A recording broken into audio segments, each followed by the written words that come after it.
Hello student, हम 6 class का lesson first पढ़ रहे हैं। पॉलिटिकल साइंस है, diversity in understanding in diversity, यानी कि विविधता की समझ। इसका ये पार्ट 3 है। पिछले 2 वीडियो आप इसमें देख चुके हैं डाइवर्सिटी के। तो आज इसमें हम यूनिटी इन डाइवर्सिटी यानी कि विविधता की जो विविधता में एकता है उसकी हम बात करेंगे। यहाँ गलत लिख दिया मैंने, विविधता में एकता यानी कि विविधता में एकता, यूनिटी इन डाइवर्सिटी, ये सब आज इस वीडियो में पढ़ेंगे। विविधता में एकता, और इसमें ये भी पढ़ेंगे कि लद्दाख और जो केरल है, इन दोनों स्टेट में किस प्रकार से भिन्नता है। यानी कि हमारे इंडिया में हम पढ़ रहे थे आप विविधता में डाइवर्सिटी इन इंडिया, यानी कि भारत में विविधता कैसे है, इन सभी को पढ़ रहे थे, जिसमें हम लद्दाख की बात किए थे पिछले वाले वीडियो में। आज इसी में हम आगे बढ़ते हुए केरल और इस तरह से इस पूरे पार्ट को समाप्त करेंगे। तो एक बार फिर से हम देख लेते कि इस चैप्टर में आपने क्या पढ़ा था। इस चैप्टर में आपने फर्स्ट से अभी तक जो है आपने इस चैप्टर में विविधता है वो आप ये समझे थे कि आपकी क्लास में भी विभिन्नताएं हो सकती है। जिस तरीके से आप अपनी क्लास में अपने क्लासमेट को देखते हैं और आप स्वयं को देखते हैं, तो आप में और उसमें क्या है, डिफरेंसेस है। और वो डिफरेंसेस यानी कि वो डाइवर्सिटीज़ है, यानी कि उसमें विविधता है, फिर भी आप उसके साथ क्लास में पढ़ते हैं, सारी बातों को आप ध्यान में रखते हैं। आपकी क्लास में भी क्या है, अलग अलग तरीके के बच्चे हैं। एक कोई कमज़ोर बच्चा है जो पढ़ने में वीक है, और एक आम जैसे हैं जो इंटेलिजेंट हैं। इसी तरह आप अपने कॉलोनी में, आपके आसपास जहाँ आप रहते हैं, वहाँ पर भी भिन्नताएं देखते हैं। और आपने ये भी देखा कि जो मेकिंग फ्रेंड्स यानी कि दोस्त कैसे बनाते हैं, मित्र कैसे बनाते हैं, यानी कि दोस्ती कैसे करते हैं, ये भी आपने इसमें जाना था। इसी तरह फिर आपने इसमें ये समझा था what does diversity add in our life, हमारे जीवन में जो विविधता है वो कैसे हमारे जीवन को प्रभावित करती है, ये भी आपने इस वीडियो में समझा था। विविधता हमारे जीवन के लिए, हमारे जीवन को कैसे समृद्ध बनाती है। एक व्यक्ति जो हमसे अलग है वो हमारे लिए कैसे उपयोगी हो सकता है, हमारे लिए कैसे यूज़फुल हो सकता है, वो हमसे अलग है। हमने इन सभी बातों पर पिछले 2 वीडियो में पढ़ चुके हैं, हम इसमें बात कर चुके हैं। ठीक है, फिर आपने भारत में विविधता पढ़ी थी, और भारत में विविधता को पढ़ा था कि भारत में जो अलग अलग धर्म के लोग रहते हैं, या अलग अलग प्रकार के लैंग्वेज, अलग अलग प्रकार की भाषा, धर्म, आचार विचार, रहन सहन, खान पान, इन सभी में क्या है, भारत में डाइवर्सिटी है, विविधता है। फिर भी हम क्या हैं, हम मतलब भारतीय क्या हैं, एक हैं। हमारी पहचान क्या है, ये है डाइवर्सिटी है। हमारी विविधता ही हमारी क्या है, पहचान है।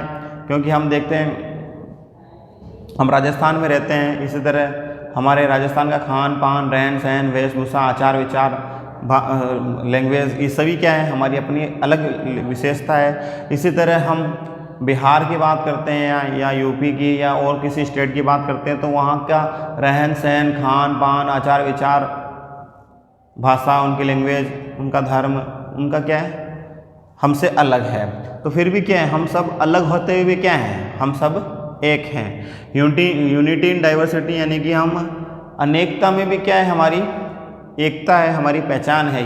ये भारत की संस्कृति है, ये हमारी भारत की संस्कृति है जो क्या है, हमें विविधता में एकता देती है। और इस संस्कृति पर हमें प्रत्येक भारतीय को गर्व करना चाहिए, प्राउड फील करना चाहिए। हमें प्राउड होता है कि हमने भारत में जन्म लिया है, हमने राजस्थान में जन्म लिया है, क्योंकि हमारी संस्कृति जो है हमारी पहचान है, और ये हमें विश्व में हमारा एक स्थान निर्धारित करती है। इन सभी बातों पर आप पहले पढ़ चुके हैं। तो आज हम पढ़ेंगे यूनिटी इन डाइवर्सिटी, विविधता में एकता। इससे पहले हम पढ़ेंगे कि लद्दाख वाला जो आप चैप्टर पढ़ रहे थे, उस लद्दाख और उसके बारे में बात करेंगे, फिर केरल को देखेंगे। तो शुरू करते हैं।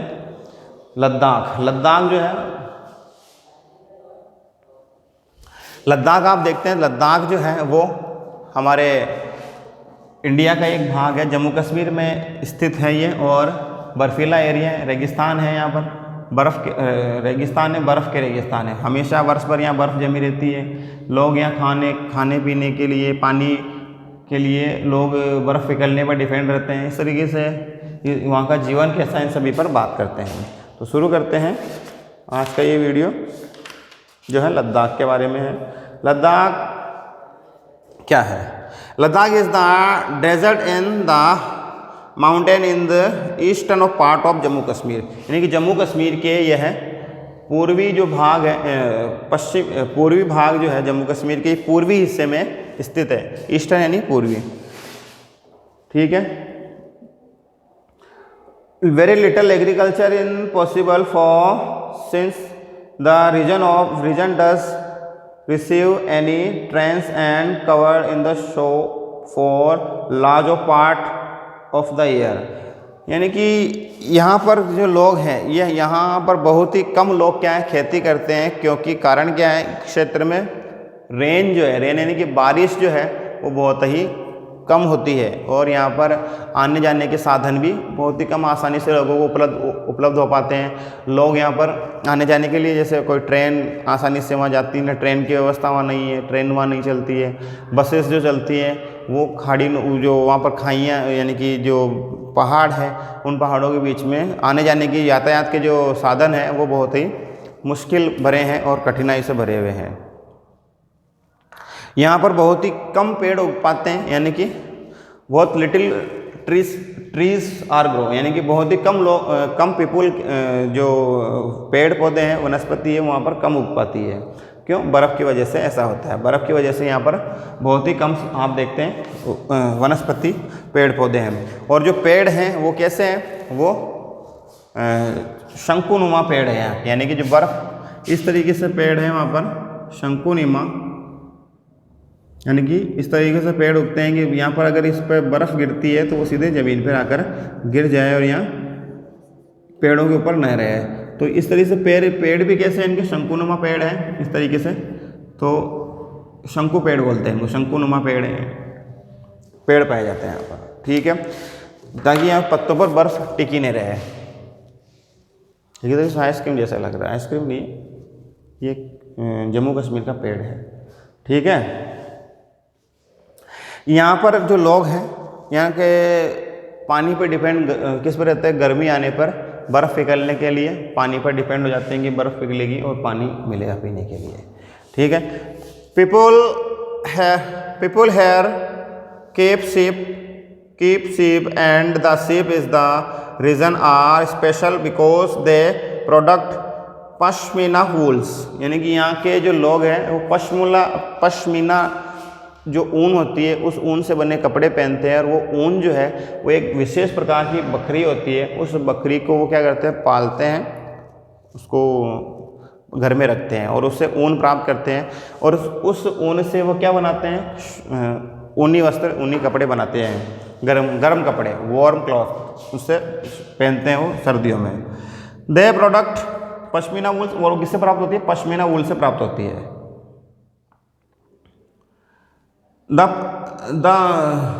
This wool is the priced and pashmina shawls cost of the money. The people in the Ladakh carefully collect the wool of the sheep and sell this traders from Kashmir. Pashmina shawls are chiefly wounds in Kashmir, यानी कि जो यहाँ के जो लोग हैं जो इस भेड़ को पालते हैं उससे ऊन प्राप्त करते हैं, वो उस ऊन को बड़ी केयरफुली से क्या करते हैं, कलेक्ट करते हैं और कहाँ पे बेच देते हैं, उसको व्यापारियों को बेच देते हैं। और इससे बनी हुई जो ऊन है उससे पैसा आता है किसानों के पास। और मुख्यतः ये जो मेनली ये जो चीज़ है, ये पश्मीना वूल है, इसका जो शॉल है उससे शॉल बनाई जाती है, शॉल बुनी जाती है और ये बेश कीमती होती है। गर्मी सर्दी में ये बहुत इनका बचाव करती है, ठीक है।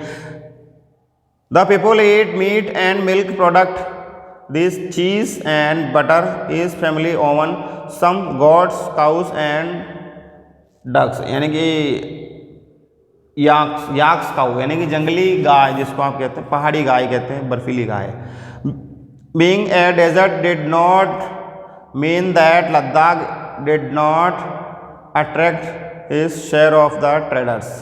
It was considered a good trader route as it many passes through which travels to the that is today called Tibet.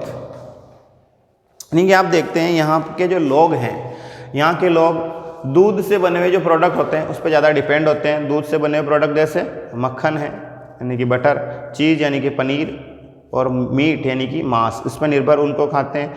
हर एक घर में, हर एक फैमिली में क्या है यहाँ पर, हर एक फैमिली में गाय यानी कि काउस पालते हैं, बकरी पालते हैं, जो अभी आपने देखा जो पश्मीना जो वूल्स है उसको निकालती है वो, और याक एक पहाड़ी गाय होती है, बर्फीली गाय जो बर्फ़ में आसानी से रह सकती है, उसके शरीर पर बहुत लंबे लंबे बाल होते हैं।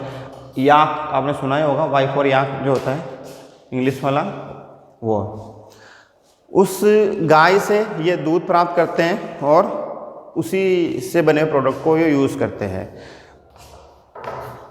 ठीक है, क्योंकि यहाँ पर कई घाटियाँ हैं, इसलिए यहाँ का रास्ता क्या है, बहुत कठिनाई भरा है। यहाँ पे घाटियाँ हैं, बर्फीला एरिया है, तो लोग आसानी से आ जा नहीं सकते, तो यहाँ पे ट्रेन भी नहीं चलती है, बसेस स्टॉप है कई जगह, तो यहाँ का रास्ता कठिन भरा है, यानी कि वेरी डिफ़िकल्ट रास्ता है।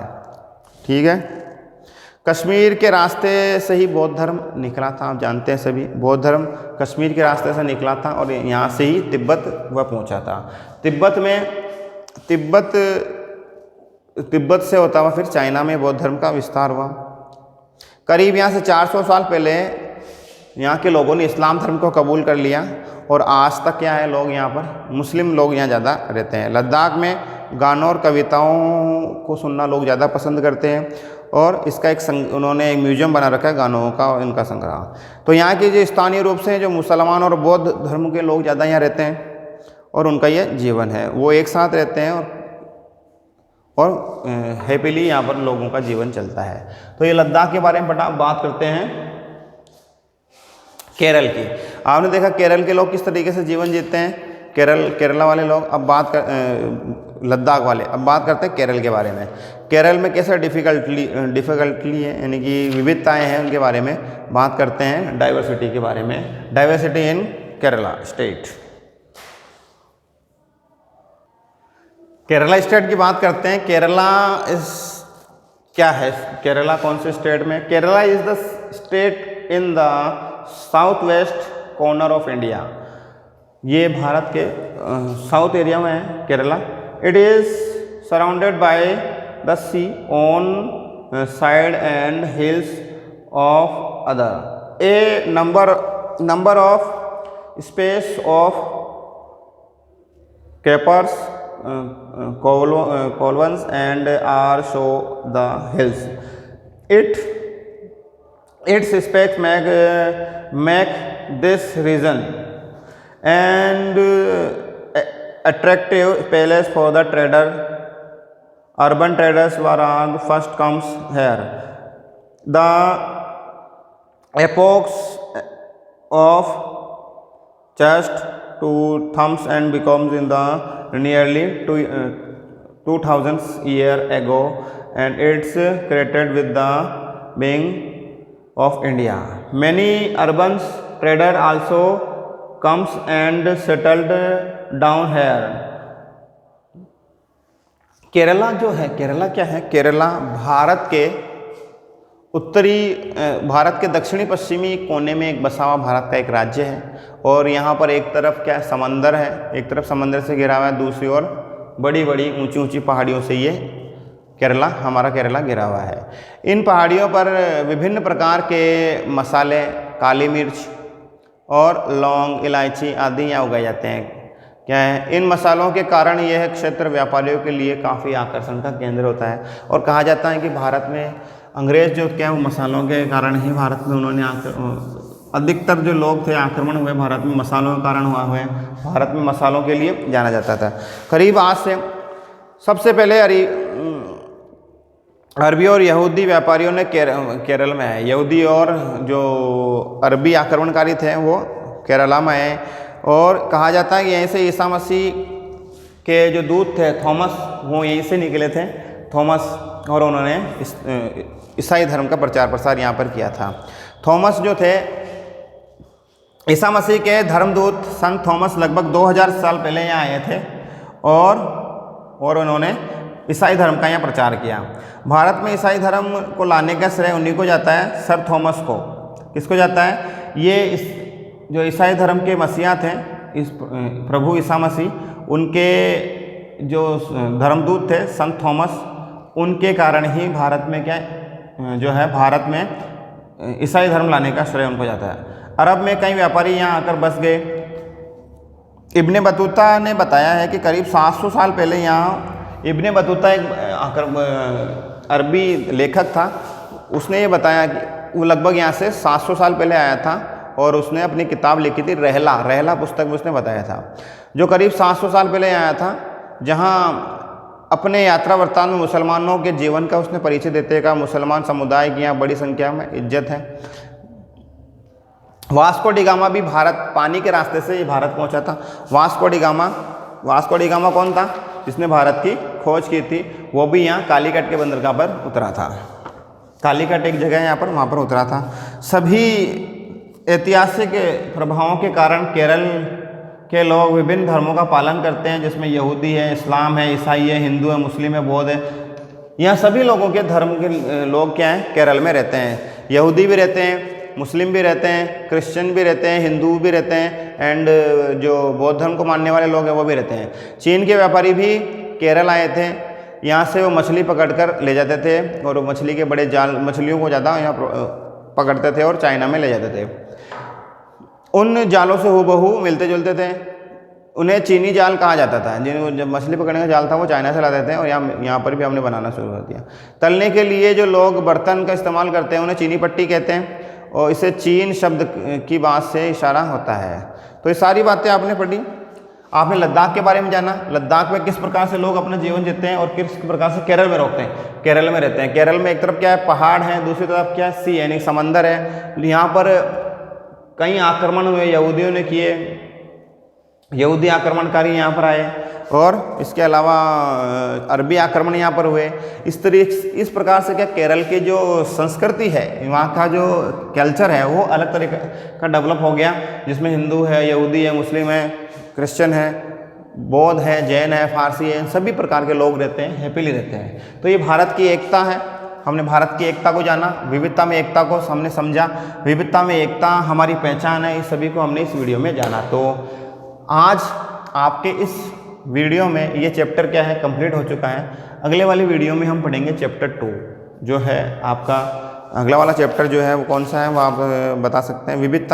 विविधता और भेदभाव, यानी कि डाइवर्सिटी एंड डिस्क्रिमिनेशन, यानी कि विविधता और भेदभाव, इनमें हम अगले वाले वीडियो में पढ़ेंगे। तो आज के लिए इतना ही, मिलते हैं नए वीडियो में। थैंक्स फॉर वॉचिंग, धन्यवाद।